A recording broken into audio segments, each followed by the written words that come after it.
Squad member Cori Bush making some very controversial comments about people opposing woke policies. The Democrat throwing gasoline on an already hot issue. Watch this.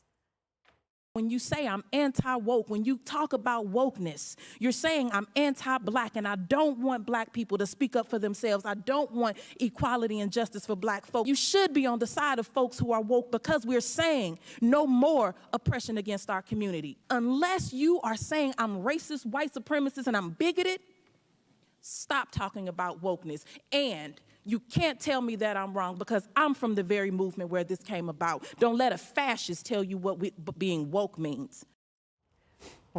Okay. So it really comes down to this question of what woke is. And I do think that people define it in different ways. So, Harold, I wanted to ask you first, what do you think woke is, and is she defining it correctly?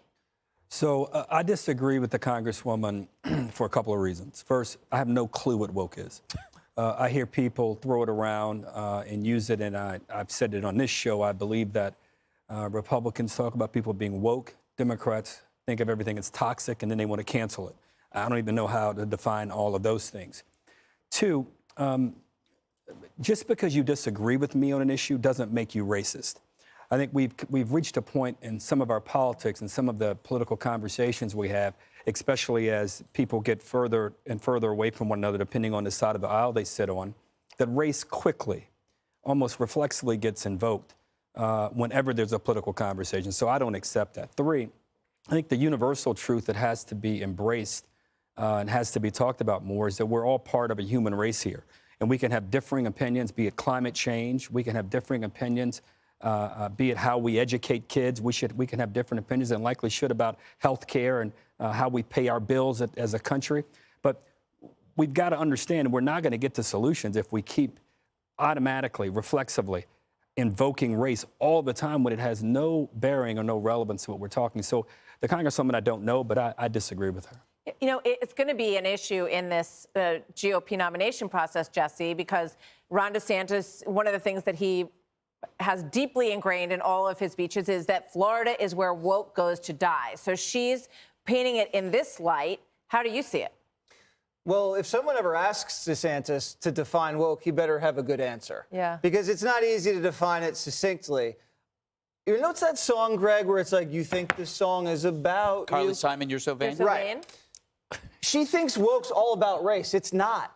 There's so many other factors. You got the radical trans pronouns, people changing in locker rooms. You got attacks on masculinity, attacks on capitalism, attacks on police, attacks on traditional values. Is it the new political correct? Sure. Yeah. But it's really an attack on my ability to be judgmental.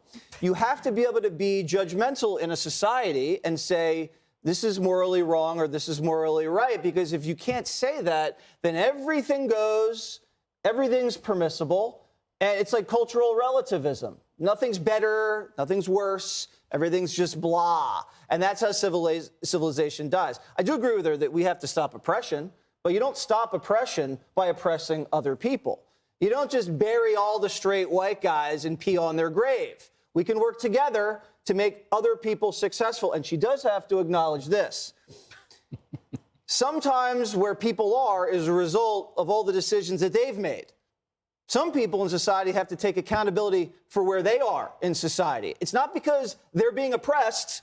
Maybe it's something that they have done or they have not done.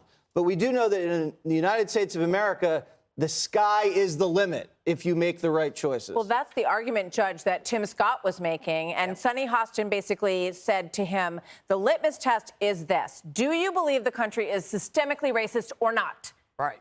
Right. Right. You know, it all comes down to, as everyone has been saying, it all comes down to race. You know, the Dems need to stop acting like they own all the black voters. That because you're black, you're definitely agreeing with them.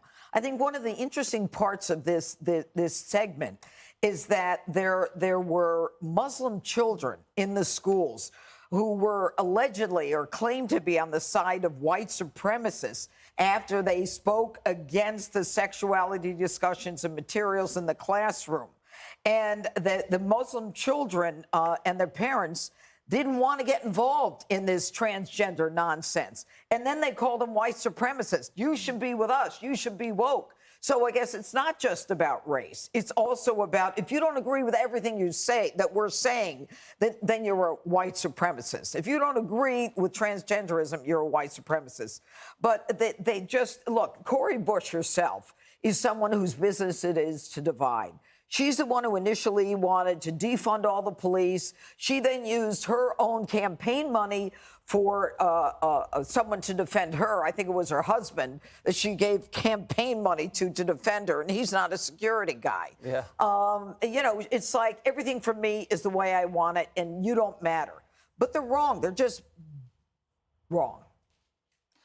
Well, I have to commend Harold. I thought your answer was like dead on perfect. And within it, you defined wokeism succinctly, which is seeing everything through the prism of race.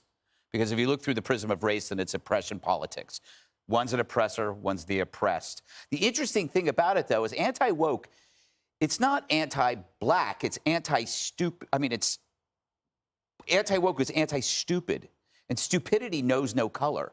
Because, and you notice this, the loudest, wokest people aren't black, right? They're white female liberals. And I mean, this is my opinion only. I don't have the science, although I probably could find it.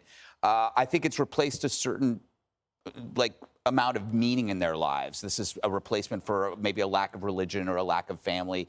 And that's why clinging to wokeism is so important. But if you, it's like what the judge said, you look at Armenian families, right? You look at Muslim parents, black parents, they're all pissed off. They don't want their kids joining some neo-Marxist cult. They don't want the sisters or perverted indulgence, you know, stripping in their classrooms. It's why you got to look really hard to find a black mugshot in any file on Antifa. They're all really miserable white people who had lousy relationships with their parents and are just troubled people. Wokeism is, in my opinion, anti-black because it relies on this power dynamic model, oppressor versus oppressed, and I can't imagine a worse mindset for success. Because no matter what you do, there's always going to be somebody to blame but you. And that is not a winner. That's a loser. If everywhere you look, it's somebody else's fault, you are a loser. Yeah. Blame yourself. Being woke is an excuse. Yeah. Hi, everyone. I'm Brian Kilmeade. I want you to do me a favor. I want you to click to subscribe to the Fox News YouTube page. This is the only way that I know for sure that you're not going to miss any great commentary, any great news bites, any great interviews coming your way on Fox. You can get it all here on YouTube. So subscribe right now.